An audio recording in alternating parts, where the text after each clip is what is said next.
아, 나 다음 주에 수술하러 가는데 너무 떨려. 어떡해?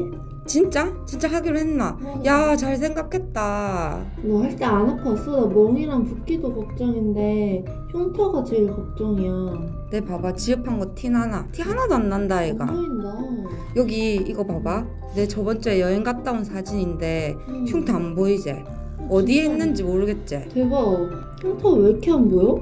나는 원홀로 수술을 해서 딱 한 곳만 절개를 했는데 절개한 부위가 속옷 안에 이렇게 숨겨져 있어가지고 하나도 안 보이거든. 봐봐, 이렇게 확대했는데도 흉터가 안 보인다니까. 그럼 아픈 건 막 사람마다 다르다고는 하는데 나는 아파서 못 움직일까봐 통증도 좀 걱정돼. 다음날 바로 일해야 되거든? 나는 한 이틀 정도 좀 근육통이 온다? 이런 느낌? 근데 수술하고 다음날 나는 바로 출근해가지고 뭐 밥도 잘 먹고 화장실도 잘 가고 그래서 뭐지? 왜 안 아프지? 약간 이런 생각이 들었다니까? 근데 흡입하고 나서 살 다시 찌면 어떡해?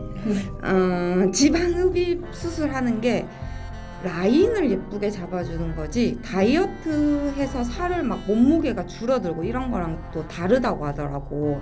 그래서 수술하고 나면 라인이 딱 예쁘게 잡히거든. 거울 딱 보잖아. 진짜 몸무게는 차이가 안 나는데 몸 라인이 예뻐서 날씬해 보여. 나도 모르게 60이 자꾸 생겨가지고 막 관리하고 막 식단도 하고 운동도 더 열심히 하고 거기다가 흉터까지 안 보이니까 자꾸 살을 노출하는 옷을 사게 되더라고. 아, 나도 잘 되면 좋겠다. 떨려.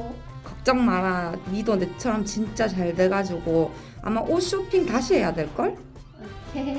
나도 이번에 비키니 입는다. 흉터는 중요하지 않다고 생각하는 분들도 많이 계시다고 들었는데요. 생각보다 흉터가 심각하다고 느껴서 수술 후에 흉터 치료를 받는 경우도 있나요? 엄청 많지. 이게 대부분의 경우 이렇게 수술을 하면 흉터가 잘 보이지 않을 거예요 라는 설명을 듣고 시작을 하는데 사람에 따라서 굉장히 많이 다르지만 흉터의 위치도 그렇고 상처가 낫는 과정도 그렇고 사람마다 굉장히 달라요. 백인의 경우는 대부분의 경우 흉터가 그렇게 눈에 띄게 막 이렇게 보이지는 않아요. 그런데 황인종은 한 85%, 95% 정확한 수치는 잘 모르겠지만 흉터가 잘 보인다. 빨개졌다가 하얘졌다가 뭐 이런 과정을 거치는데 몇 년 걸리고 막 이러니까 왜 그런 차이가 생기는 거예요? 인종 차이가 굉장히 많이 나요. 일단 동양 사람은 멜라닌 색소가 많기 때문에 멜라노사이트, 멜라닌 색소를 만들어내는 이 세포가 많기 때문에 까맣게 될 확률이 굉장히 높아요. 백인은 그게 없으니까 그냥 하얗게 이렇게 되고 그 다음에 진피의 두께가 백인은 되게 얇은 반면에 우리나라 사람은 굉장히 좀 두꺼운 편이고 근데 이제 그 밑으로 흉살도 훨씬 많이 생기는 경향이 좀 있어요. 그래서 이거는 어떤 차이가 있냐라는 걸 과학적으로 이야기하기 이전에 이런 특성이 있다라고 이해해 주는 게 더 맞는 것 같아요. 그래서 흉터가 막 배 하는데 어떤 곳에서는 배꼽이 있으면 그 옆에다가 이렇게 흉터 만들어 놓고 수술을 하면은 내가 생각해도 수술을 너무 쉽게 잘할 수 있을 것 같아요.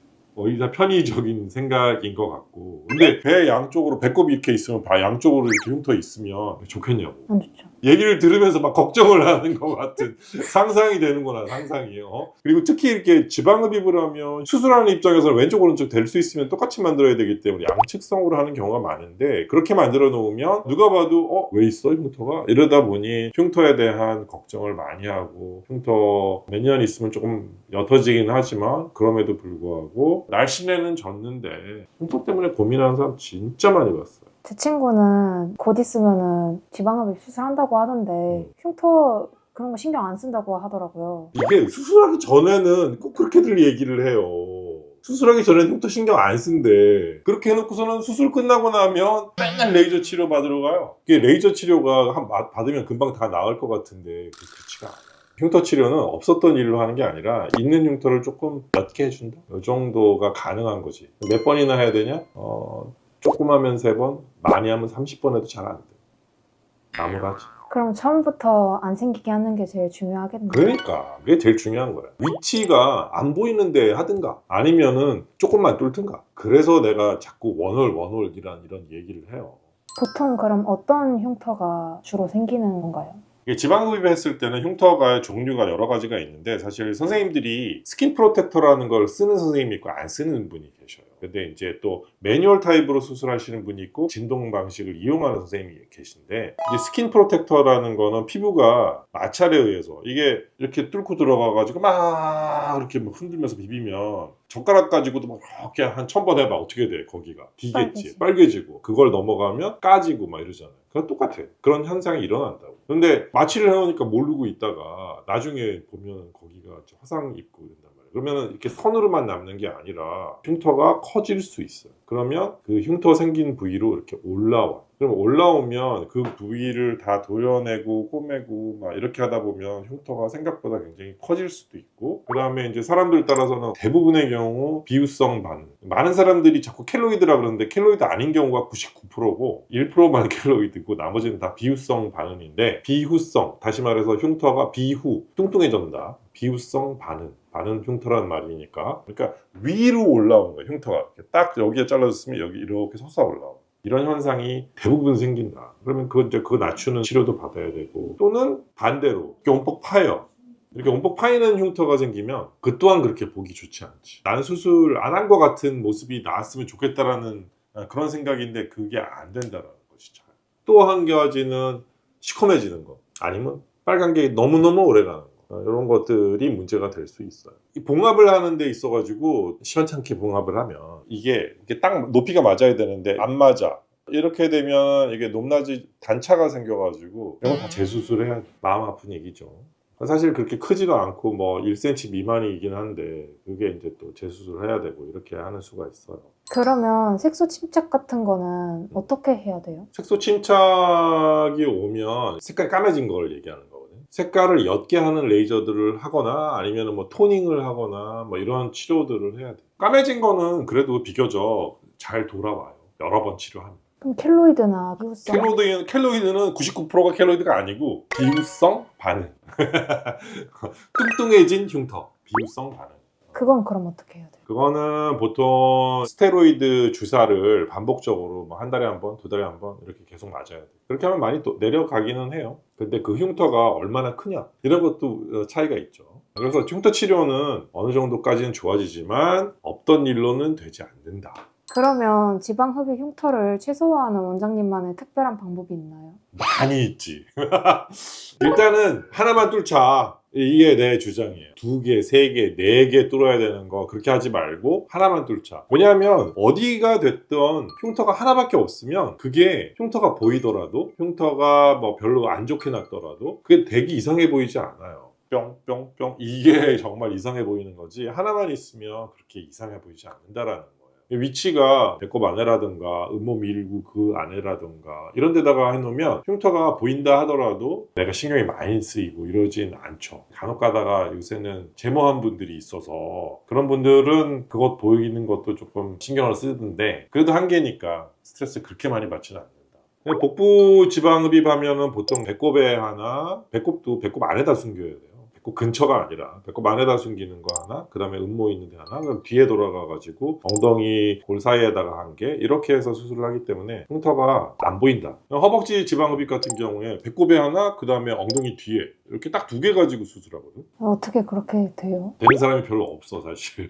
그런데 그렇게 해. 이게 옛날에 내가 어디에 뚫는지 안 가르쳐줬었는데 지금 유튜브에 막 얘기하는데 해보니까 이렇게 가르쳐줘도 못 따라하더라고. 그래서 지금은 그냥 얘기를 해요. 어디다 뚫고 한다고. 이렇게 적게 할 수 있는데 어떻게 이렇게 하실 수 있는 거예요? 이게 시간이 많이 걸렸지. 쉬운 게 아니라 가지고 굉장히 테크니컬하게 어려운데, 일단은 캐뉼라가 길어요. 그래서 배꼽에서 저기 무릎 밑에까지. 그러니까 그 긴 걸로 수술하니까 이게 가능한데, 2개 뚫어서 하는 선생님들이 나만 있는 건 아니지만 360도로 다 돌릴 수 있는 사람은 나 빼고 누가 있나 싶기는 해. 난 들어본 적이 없어. 왜냐하면 커브드 캐뉼라를 쓰는데, 커브드 캐뉼라를 쓰는 거가 굉장히 난이도가 높거든요. 앞으로 전진하는 게 되게 어려워. 잘 못해. 그래서 못하겠다고 다 때려쳐 하다가, 내가 막 이렇게 선생님들 가르쳐줘 보면 해보라고 하잖아. 그러면 다 하다가 막 짜증내고 막 집에 가서 연습하라고 그러고 그러지. 제가 듣기로 흉터를 적게 하면은 지방이 잘 안 빠지고 흉터를 많이 해야 좀 만족스럽게 빠진다고 하던데 이게 그렇게 말할 맞는 수 건가요? 있지. 못하는 애들이 그렇게 얘기해요. 근데 나 이렇게 얘기해서 미안한데 하나를 뚫어서 수술을 해도 여러 개, 10개 뚫어가지고 하는 선생님보다 더 많이 뽑을 수 있다라고 나는 생각하거든. 그렇기 때문에 흉터를 적게 하면 조금밖에 못 뽑는다라는 건 일반적인 이야기고 우리한테는 해당 사항 없음. 그렇게 얘기하는 거 굉장히 나는 솔직히 기분 안 좋아. 그럼 원홀 지방 흡입은 몸 전체가 다 가능한 거예요? 아니면 특정 부위에만 가능한 거예요? 이게 사실 말이 원홀이라 그래가지고 딱 하나만 뚫는다 그런 뜻은 아니고, 팔 같은 경우에 한쪽 팔에 한 개 뚫어서 겨드랑이 안쪽에다가 해서 목덜미도 하고 등도 하고 팔도 하고, 종아리 같은 경우도 하나씩만 뚫어서 종아리 전체 다 하고, 왜냐하면 종아리도 막 4개씩 뚫는 선생님도 있거든. 위에 2개 밑에 2개. 그러니까 이렇게 하지 않고 대체적으로 하나로 한다. 네, 제가 수영을 하는데 수영장에서 봤는데 허벅지 양쪽으로 뒤쪽 가운데 있더라고요. 점 같은 게. 양쪽으로 있으면 무조건 지방흡입 뭐 한 거지. 너무 일차원적이다. 일차원적이지. 근데 뭐 전 세계에서 나만 이렇게 하고 있기 때문에 그게 다 노말이야. 우리만 안 노말이야. 원장님께서 하시는 지방 흡입이 흉터 없는 것 말고 또 좋은 점이 있나요? 뭐 사실 좋은 점 많은데, 뭐 예를 들면 덜 아프다. 그다음에 우리는 사실 다 입원을 시키는데 입원시키는 거에 대한 부담을 가질 수는 있어요. 근데 입원을 시키고 안 시키고에 따라서 멍드는 정도 차이가 어마어마하게 많이 나요. 그러니까 입원을 하고 나면 하루 동안 병원에서 많이 아프면 뭐 치료도 잘해줄 수 있고 진통제도 더 세게 쓸 수 있고 이렇기 때문에 집에 돌아가서 너무너무 힘들고 막 이런 게 별로 없어요. 그래서 입원 시설을 운영하는 것도 굉장히 차이고, 수술한 다음에 우리는 이제 봉합도 안쪽으로 하고 본드 처리하고 막 이렇게 하기 때문에 샤워도 바로 할 수 있고, 샤워 굉장히 큰 거이지 않나 여자들한테? 중요하죠. 일주일 동안 수술하고 그냥 씻지 마세요 뭐 그러면 찝찝해가지고 너무 힘들잖아. 답답하죠. 씻을 수 있다는 거의 장점이 또 염증이 생길 가능성이 훨씬 적어요. 샤워를 해야 돼 사실. 원장님, 그러면 제가 말씀해 주신 거 한번 요약해 보겠습니다. 흉터는 선택이 아닌 필수다. 그렇지. 이게 잘못하면 수술비보다 흉터 치료하는데 돈이 더 많이 나와요 이게. 그리고 원장님의 스카리스 테크닉은 커버드 캐뉼라를 활용해서 정밀하게 시술되는 지방흡입 방식이다. 그렇지, 그런 말이지. 그리고 비키니나 티팬티를 입어도 흉터가 안 보이고 수술 다음 날부터 샤워 가능하고 회복도 빠르다. 그렇지, 잘 이해했구만 아주. 수술을 하기 전에는 흉터가 별로 중요하지 않다라고 생각하실 수 있는데요. 흉터는 성공적인 지방흡입에 있어서 굉장히 중요한 요소입니다. 그래서 후회하지 말고 반드시 흉터가 적은 지방흡입 수술을 받으셔야 합니다.